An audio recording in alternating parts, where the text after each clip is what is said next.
জীবনের বাস্তব 4টি মূল্যবান কথা মনে রাখুন। নাম্বার 1, পৃথিবীতে বড় ঔষধ হলো হাসি। নাম্বার 2, বড় সম্পদ হলো বুদ্ধি। নাম্বার 3, শক্তিশালী হাতিয়ার হলো ধৈর্য। নাম্বার 4, উত্তম সুরক্ষা হলো বিশ্বাস। এই কাজগুলো করুন, মানুষ আপনার জন্য পাগল হয়ে যাবে। নাম্বার 1, প্রথমে নিজের শরীর ফিট রাখুন। নাম্বার 2, সঠিকভাবে পোশাক পরা শুরু করুন। নাম্বার 3, সবসময় কারো জন্য সহজলভ্য হবেন না।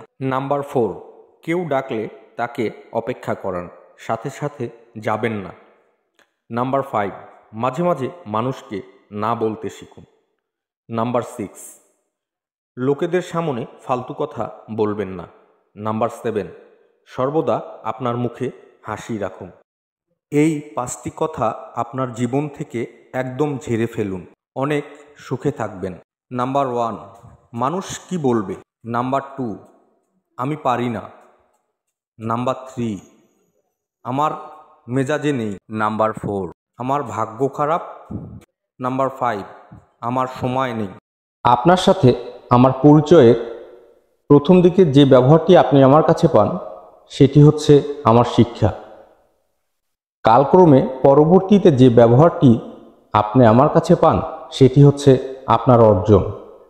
আপনি যে অনেক ধৈর্যশীল, এই কথাটা কখনো কাউকে জানতে বা বুঝতে দিবেন না।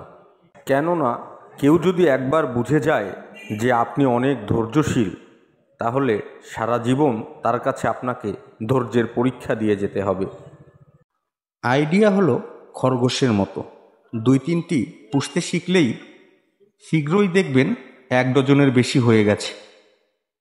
আমি ঘৃণা করি সেই সব মানুষদের যারা নিজের সুখের জন্য অন্যের মুখের হাসিটুকুও কেড়ে নেয়। কারো আশাকে নষ্ট করবেন না, কারণ এটাই তার জীবনের শেষ আশাও হতে পারে। চুপ থাকলে দুর্বল, আর প্রতিবাদ করলে বেয়াদব, এটাই বর্তমান সমাজ। তাই সম্ভব হলে একা থাকুন, তবুও যারা আপনার সাথে বেইমানি করেছে তাদের কাছ থেকে দূরে থাকুন। স্বার্থ থাকলে ময়লা কাপড় থেকেও সুগন্ধ বের হয়, আর স্বার্থ ফুরিয়ে গেলে সুন্দর সুগন্ধি কাপড় থেকেও দুর্গন্ধ বের হয়, এটাই বাস্তব।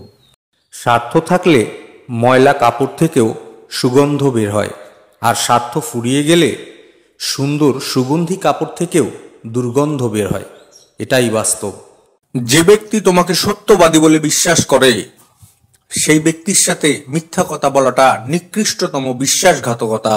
পৃথিবীর সবচেয়ে বড় বেঈমান হচ্ছে সময়, যা একবার চলে গেলে আর ফিরে আসে না। সবচেয়ে বড় স্বার্থপর হলো সুখ, যা বেশি দিন থাকে না। আর সবচেয়ে আপন হচ্ছে কষ্ট, যা কখনোই আপনাকে ছেড়ে যাবে না। শক্তি সেটাকে বলে না যেটা শরীর থেকে আসে, শক্তি সেটাকে বলে যেটা মন থেকে আসে।